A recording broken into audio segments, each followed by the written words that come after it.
Video করে এটা দরকার, এটা আসছে না একটা 15 টাকা 15 টাকা গ্লাস।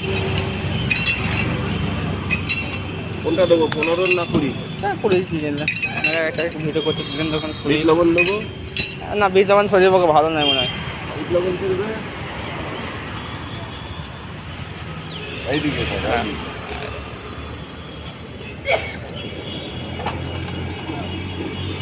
এটাতে 2 মিনিটের বেশি ভিডিও হবে না।